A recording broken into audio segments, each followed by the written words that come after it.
Good evening, good day, good afternoon, whatever it may be where you are. I'm Marie. I'm one of your classmates, and I'm going to give you a little report on introducing the generations based on the article, the Pew Research article, center articles that our Professor Embry, asked us to do some reading and do a quick report on. So,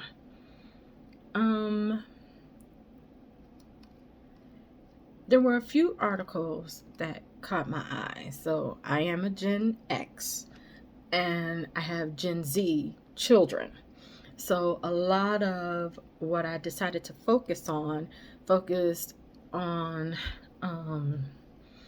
especially with my children because one of them was a first-time voter.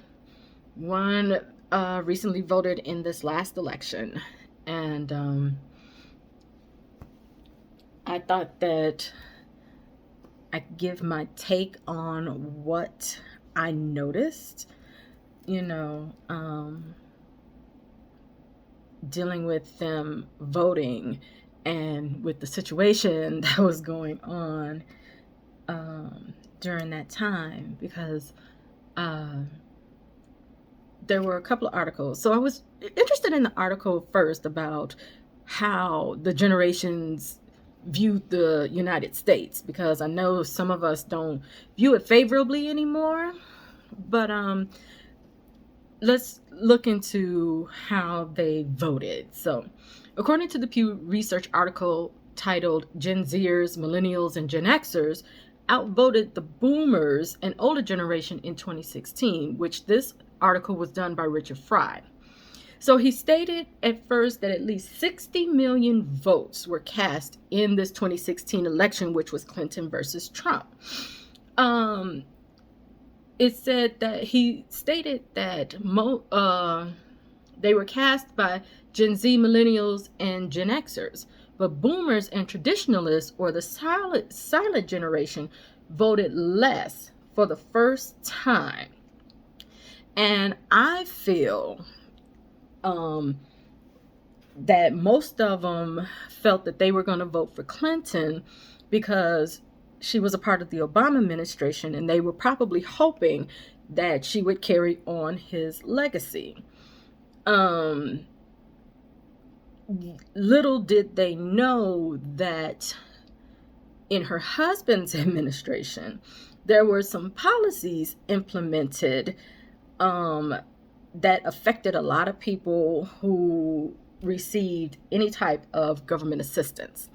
And a lot of us older people decided to vote for Hillary Clinton because we saw the train wreck that was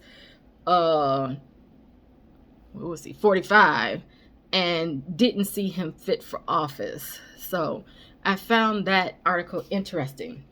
The next article that I looked at was the so-called transgender bathroom issue. So I do have a child that is part of the LGBTQIA plus community, and that really hits home to me.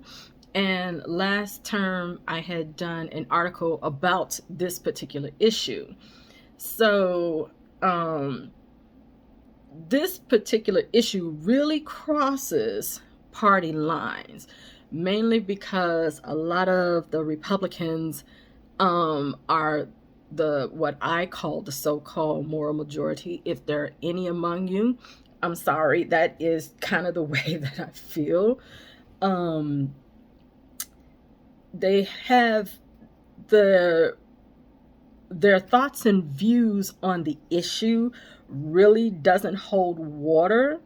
And in what I researched last term, it really put fear in voters to say that something would happen to your child because a man would decide to dress as a woman and come and become a voyeur or an exhibitionist, which has not been found to be true. So Anna Brown wrote in her article entitled Republicans, Democrats, have a starkly different views on transgender.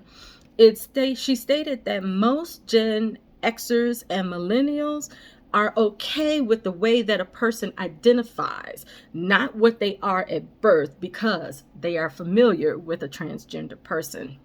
And for me, in the end, a person's political affiliation is really based on how they grew up and what they saw in their household and in their community. That really, is the basis for someone's a political affiliation and what is important to them.